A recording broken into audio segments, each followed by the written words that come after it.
Hola, mi nombre es Jocelyn Torres, estudiante de Ingeniería Química, y el día de hoy vamos a realizar una batería en donde veremos aplicadas las reacciones de óxido-reducción y un ladrón de julios, en donde veremos aplicadas las leyes de Maxwell, específicamente la ley del campo electromagnético, que es la ley de Ampere y Maxwell. Para construir nuestra batería necesitamos un multímetro, cables de caimán de diferentes colores, una lámina de zinc y una lámina de cobre, un limón y un cúter. Para comprobar el funcionamiento de esta batería utilizaremos un reloj y un LED rojo. Ahora, para construir nuestro ladrón de julio necesitamos un núcleo toroidal de ferrita, un transistor, una resistencia de 1 kiloohmio y cable de cobre. En primer lugar, realizaremos la construcción de nuestra batería. Como se mencionó anteriormente, necesitamos un limón. A este limón es necesario realizarle 2 incisiones con nuestro cúter. Estas incisiones serán de tal modo que coincidan con los gajos del limón. Por eso irán en este sentido. Ahora procedemos a hacerle las incisiones.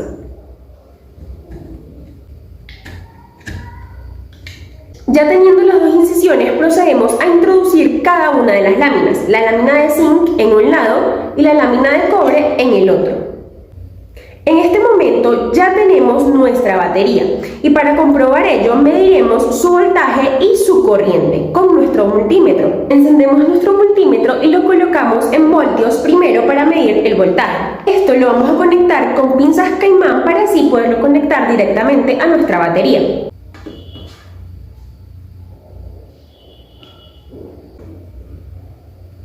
Como podemos observar, nuestra batería produce 1.013 voltios. Acá hemos conectado nuestro multímetro en microamperios y como vemos no nos arroja ningún resultado. Para hacer funcionar dispositivos con mayor potencia tenemos que aumentar esta. La potencia es el voltaje por la intensidad de corriente. Para aumentar el voltaje podríamos utilizar electrodos con mayor diferencia de potencial. Y para aumentar la intensidad de corriente podemos hacer diferentes cosas. La primera sería aumentar el área de los electrodos, que es lo que haremos a continuación. Cambiaremos nuestros electrodos por uno de mayor área.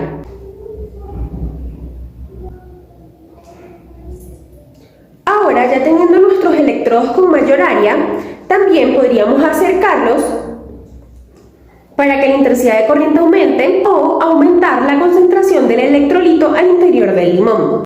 Vamos a medir cómo ha cambiado la intensidad de corriente aumentando el área de los electrodos. Nuestro multímetro sigue sin reportar ningún valor para la intensidad de corriente. Para aumentar la intensidad de corriente de nuestra batería hemos construido una segunda batería y hemos realizado una conexión en serie entre cada una. Es decir, el electrodo de zinc de una de las baterías fue conectado al electrodo de cobre de la otra. Luego, con una pinza caimán se conectó a uno de los electrodos de zinc y esta fue conectada al multímetro y el otro electrodo de cobre fue conectado con una pinza caimán al otro lado del multímetro. Como podemos observar, esto nos da como resultado ahora una intensidad de corriente de 0,1 amperes. Ahora lo que vamos a construir es nuestro ladrón de julios. Lo primero que realizamos para construir nuestro ladrón de julios fue desenredar el cable y organizarlo de tal modo que quedaran 2 hebras de cable. Ahora vamos a comenzar con el embobinado. Ya tenemos nuestro cable doblado a la mitad como se mostró anteriormente y comenzamos a enrollarlo en nuestro núcleo toroidal de ferrita.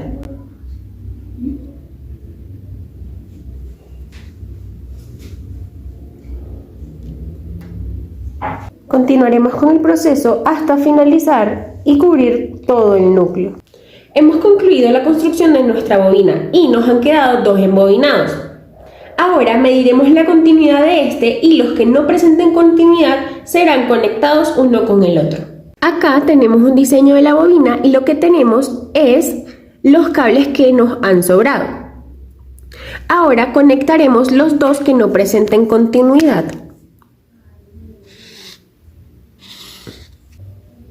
Acá obtenemos como resultado una continuidad de 1,06.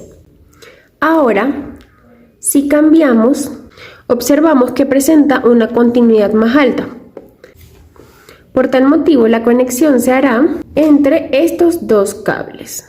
Así ha quedado nuestra bobina. Ya teniendo nuestro bobinado listo, vamos a proceder a realizar la conexión del circuito para el ladrón de Julios. Inicialmente se tomó el transistor NPN y en la base, que sería la pata central, se conectó la resistencia de 1 kiloohmio. A la otra punta de la resistencia sobrante se conectó una de las puntas del bobinado. Luego, a la otra punta del bobinado se conectó el colector del transistor. Por último, se conectó la batería, el polo positivo al bobinado central y el polo negativo al emisor. Ahora procedemos a conectar el LED. El polo negativo del LED fue conectado al emisor, mientras que el positivo al conector. Al realizar la conexión del circuito a la batería de los limones, obtuvimos como resultado que no fue capaz de encender el LED, y se considera que esto se debe a que se le aplicó mucho voltaje al circuito, ya que la batería con 2 limones presentaba aproximadamente 1.9 voltios. Por ende, se decide conectar con solo una batería, pero el cambio que se le realizó fue aumentarle el área a los electrodos significativamente. Y como resultado se obtuvo algo favorable, ya que ahora el circuito conectado a la batería de limón sí era capaz de encender nuestro LED. Ya teniendo claro cómo se llevó a cabo la construcción de nuestra batería y de nuestro circuito del ladrón de Julios, vamos a proceder a explicar qué ocurre en cada uno de ellos. Como se mencionó al principio, tenemos que en nuestra batería ocurre un proceso de oxidorreducción, donde el zinc sufre el proceso de oxidación y el cobre sufre el proceso de reducción de los hidronios que están al interior del limón. Tenemos que el zinc actúa como ánodo mientras que el cobre como cátodo. Ahora, una forma de explicar lo que ocurre en nuestro ladrón de Julios es mediante una de las leyes de Maxwell, específicamente la ley de Ampere y Maxwell. Esta es para la inducción del campo magnético, donde indica que el campo magnético es generado por un flujo de carga eléctrica.